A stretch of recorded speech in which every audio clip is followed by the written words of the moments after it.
All right, so this is going to be a review of the new Ryan Reynolds movie on Netflix. It's called The Adam Project. It's directed by Sean Levy, and I'll say how I feel about it in a second.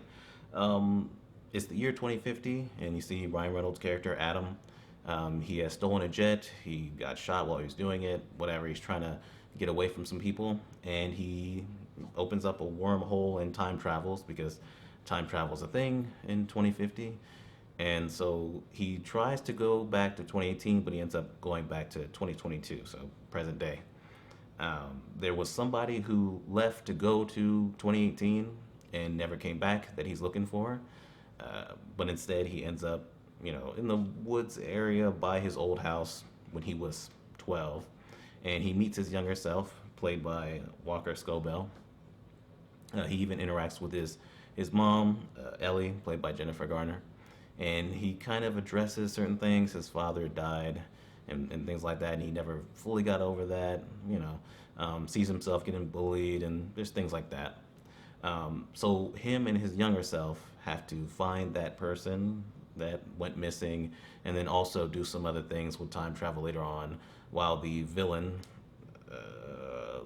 Maya Sorian, played by Catherine Keener, is chasing after them. So I didn't like this movie. I thought it was written pretty badly. I thought the time travel stuff in it was pretty much just thrown in and not really thought about, and it's convoluted and things like that. But positives, I like Ryan Reynolds in the movie, and I also like Mark Ruffalo. He ends up, um, coming into play a little bit later on in the movie. I won't say who he plays, but there's a part where Ryan Reynolds' character Adam punches him in the face that I thought was pretty good. Um, there's some emotional moments that work, between Jennifer Garner and Ryan Reynolds and things like that work. Later on, it gets a little bit too sappy to where the movie just keeps doing, endings over and over and over again with the emotion and the music and things like that. But that stuff still kind of works. The sci-fi is somewhat cool. He has like wannabe lightsabers. They even call them lightsabers a couple times, and so there's that. That was kind of cool. It can kind of push off the ground. It can push you, into places because of it. Because of that, it like completely like disintegrates, the villain characters that are going after them. So the action scenes are kind of cool. It's up in the air what futuristic gadgets he can use and all that, but whatever. It's decent, right? It's kind of entertaining. That's it for positives. Like I said, man, this is written really badly. If you're one of those people that's like, man, Looper doesn't make sense, or Project Almanac, or Endgame, or any of these other time travel movies, Bill and Ted. I mean, you ain't seen nothing yet with this thing. I mean, it really does feel like it was just kind of thrown together. You can't change certain things, but you can. He just casually meets his younger self and is like, "Yeah, I'm you." And then he talks to other characters that he probably shouldn't be talking to or interacting with, usually in time travel movies. But who cares with this? But then a character's like, "You know what you're doing right now, right? You're messing up time and all this other stuff." And it's like, really, is he?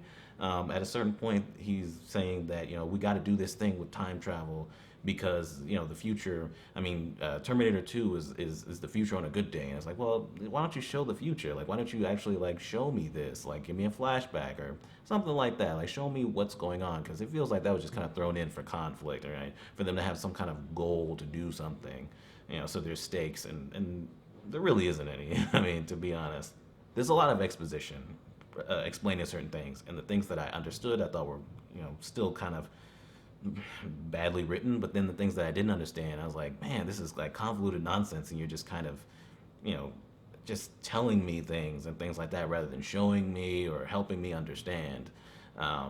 Because you kind of just threw this together. It definitely does feel that way, where you didn't really think of, okay, this is how it works and this is what we're doing with it, and we're gonna try to make it somewhat understandable for the audience. Like, no, you're just kind of doing this. There's a character that's in 2018, and in 2022 they're still around, and so then when they go back to 2018, they could definitely see that character again, but they decide not to, I guess, because they got so much other stuff going on. It's whatever.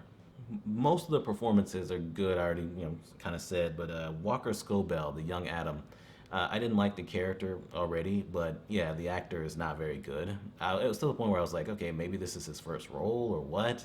It might just be written badly because he kind of has to do Ryan Reynolds shtick, where he has to be sarcastic and things like that, and that never feels right. It never feels natural from him.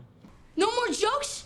Oh, I'm gonna enjoy this. Who talks like that? Did you order like a bully starter kit on Amazon or something? I mean, do you even hear yourself, Chuck? We talked about this. I didn't say anything. Shut up, Chuck. Oh! You know, he's got these bullies and he's being a smartass to them, you know, kind of sarcastic to his mom. That doesn't really work. But yeah, he's supposed to be kind of smart, kind of nerdy, but you know, it just kind of comes off as annoying, and his line delivery just doesn't really work for me that much. When Ryan Reynolds is like, yeah, this kid is annoying, like, you know, yeah, well, yeah, he is. And you know, I guess I can kind of relate to Ryan Reynolds in that way, like the older version of Adam, to where I'm like, yeah, this kid sucks, but whatever. I mean, God, it's like I traded my brains for those muscles. It's a shit deal. Cute kid. Precious. Isn't he? Don't you just want to hold him underwater till the bubbles stop? Oh, I freaking hate myself. not only is the writing of the time travel and certain things not very good, but also the dialogue's really bad. There's a character with a goatee, and somebody says that he has a mouth mullet. I was like, wow. And they say that a couple times too. Like they really thought that killed. That was really lame. And then there's some other things that Ryan Reynolds does with his normal shtick. Even though I like him in this movie, but like a lot of the stuff he's saying is really lame.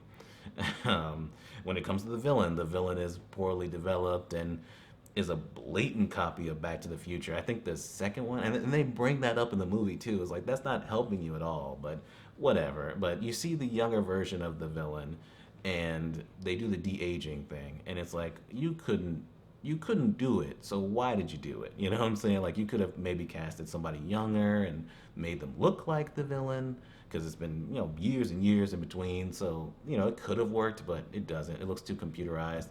Disney can't even do this, or Lucasfilm, with the Star Wars movies. But you decided you want to do this for this little Netflix sci-fi movie. All right, cool, whatever. Most of the CG looks good and other effects, but no, the de-aging looks really bad, and it's done badly. Not just the look, because there's parts of it where it's like her voice is off time from her lips, is blatantly off. It didn't work. It was embarrassing. I wish it would have just been one scene and then be like, all right, whatever. But it's multiple scenes. It's the whole, little final part of the movie, the climactic little fight that they have. She's there, and it's like it just doesn't look good at all. That's it. I guess I'm kind of done. I mean, it's messy. It's kind of just, underwritten, poorly written. You have all this going on in this movie, but yet you didn't really focus on anything or really develop anything that well. There were parts of it I was like, I'm trying to get a grasp of this time travel.